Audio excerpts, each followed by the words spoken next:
Hello everyone, and welcome to another episode of It's News to Me. I'm your host, Anna Gilardi. And I'm Magdalena McFarland.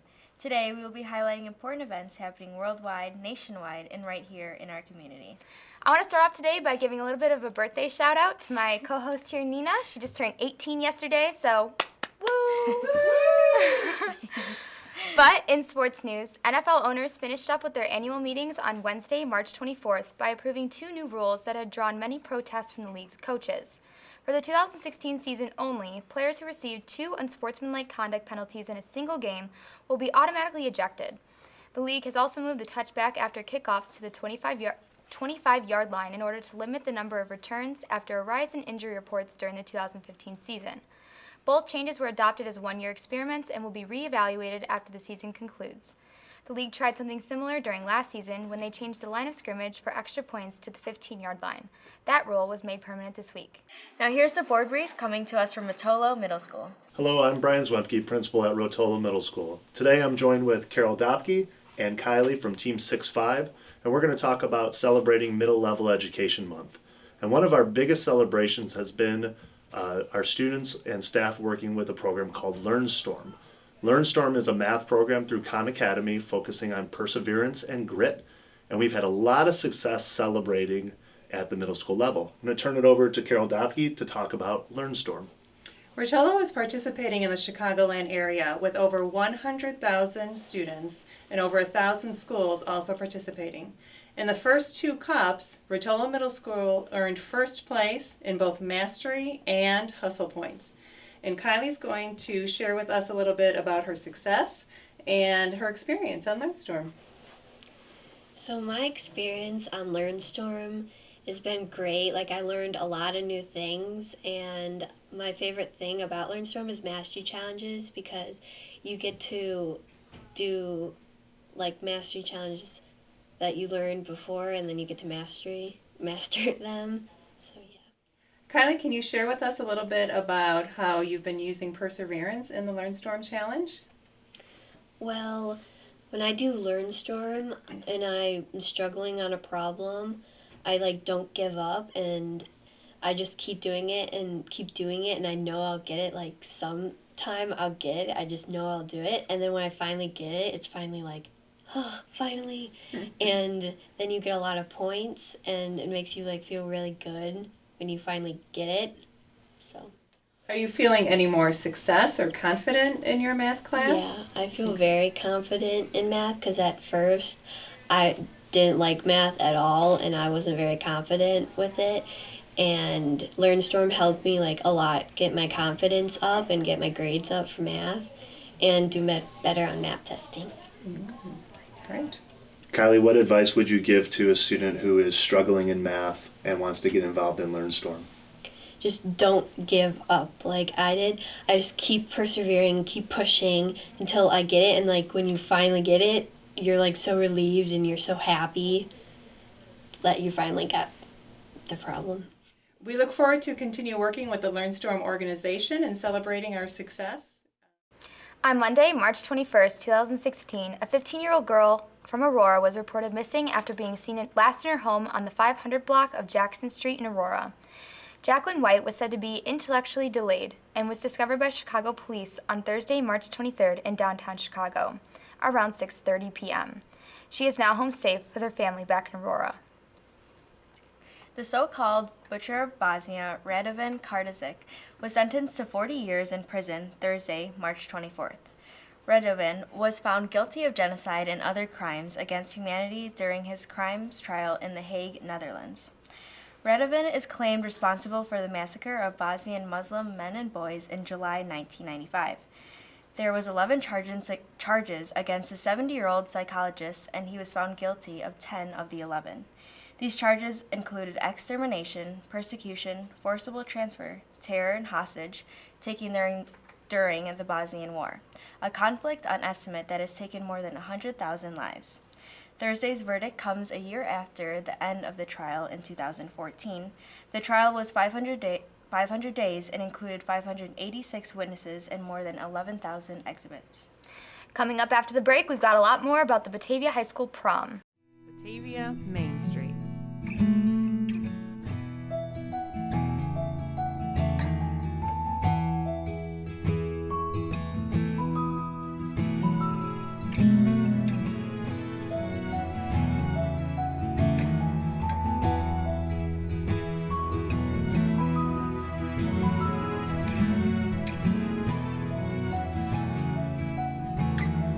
downtownbatavia.com. On Wednesday, March 23rd, North Carolina's governor signed a controversial bill which will block cities from allowing transgendered individuals into public restrooms. The bill also is restricting cities from passing non-discrimination laws more broadly. The bill passed the State House 82-26 and the State Senate 32-0, which had senators walking out in order to not vote because of protests. Believe it or not, BHS, but prom is just around the corner.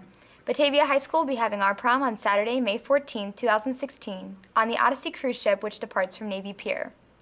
Buses will be provided for every student to and from the dance and will leave promptly at 5:30 p.m. It is recommended that you arrive at 5 p.m. to check in with the buses, and they will return to school at 11:30. The ship will cruise around Lake Michigan for 3 hours, and in case of a storm will remain docked. The Odyssey Chicago has 3 decks with a separate DJ on each floor. Appetizers, entrees, and desserts will all be served buffet style. All guest passes for students not attending BHS are due no later than May 4th, with no exceptions. You may not purchase a ticket for the guests until the form is submitted and approved by Student Services. When purchasing a ticket to the dance, a ticket to Batavia's post-prom will also be included. Post-prom will take place at Funway Entertainment Center, begins right after the dance, and will end at 3 a.m. All Funway amenities as well as food, raffles, and more are included. Tickets for prom are $130 each and are available for purchase on the Student Council website along with other additional information. There are a limited amount of tickets this year due to the boat's capacity, so purchase yours soon. Now let's check it out with Michelle Martzel. Hello, I'm Michelle Martzel, Promotional Services Manager here at Batavia Public Library. Next week is spring break for Batavia Public School students, and the library will be offering a family movie, chess night, and children's bingo to help parents keep the kids occupied. Please check the library's online calendar for the days and times these programs will be offered. These 3 programs do not require registration. On Tuesday, March 29th, the library will present a genealogy program, Tapping the Power of FamilySearch.org. FamilySearch.org is a free website that provides access to original historical records from around the world.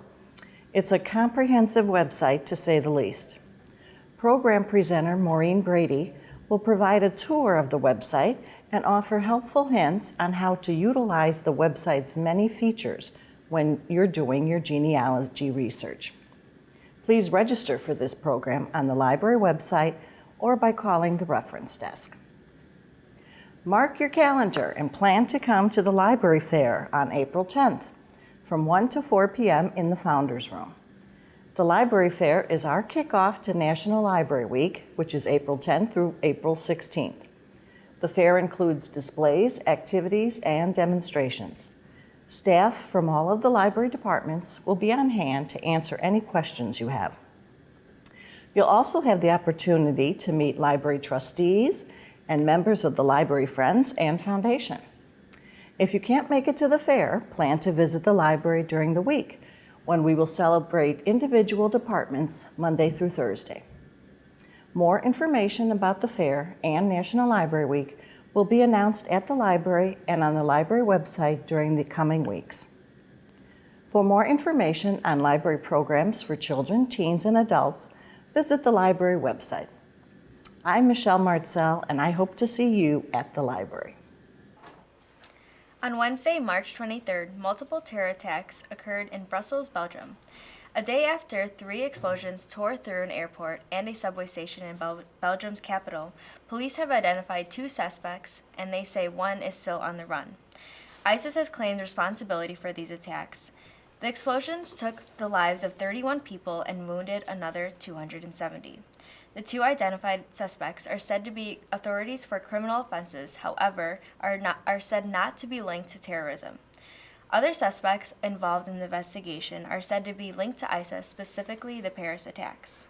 On Friday, March 18th, Tracy Anderwald and her 5-year-old daughter, Allison, were playing Marco Polo in their backyard pool of their home in Portland, Texas. The next thing Tracy knew, she was waking up in a hospital with no knowledge of how she got there. Home surveillance footage and shy little Allison revealed that the shocking story was a close call. Anderwald had suffered a seizure in 4 feet of water, and after a few minutes of lying motionless at the bottom of the pool, Little Allison knew it had been too long and dragged her mother to the shallow end and turned her body over. Allison managed to bring her mother's face above the water and immediately ran for help. Doctors tell the media that if Tracy would have been underwater for any longer, she would probably not be with us right now. The active young little Allison Anderwald is nothing other than a life-saving feat astonishing for her age and her size. On Wednesday, March 23rd, the USS Conestoga was found after its disappearance 95 years ago. The shipwreck's discovery was officially announced by the National Oceanic Administration and the Navy. The USS Conestoga departed from California's Golden Gate on March 25, 1921, en route to American Samoa via Pearl Harbor. The Navy tugboat included 56 officers and crew members and never arrived to Hawaii. The Navy hypothesized that the tugboat ran into storm on its way from California to Hawaii. Deputy Administrator Manson Brown looks to protect this historic shipwreck and honor the crew who had paid an ultimate price to save this country. That's all we have for today, everyone. Thanks for tuning in to another episode of It's News to Me. Most of our programming is viewable online at mybatv.com or on YouTube under the username BATV1017. Don't forget to like us on Facebook to stay up to date on our station's current happenings. Thanks again for watching. I'm Anna. And I'm Angelina. And that's News to Me. Hey, that's news to me.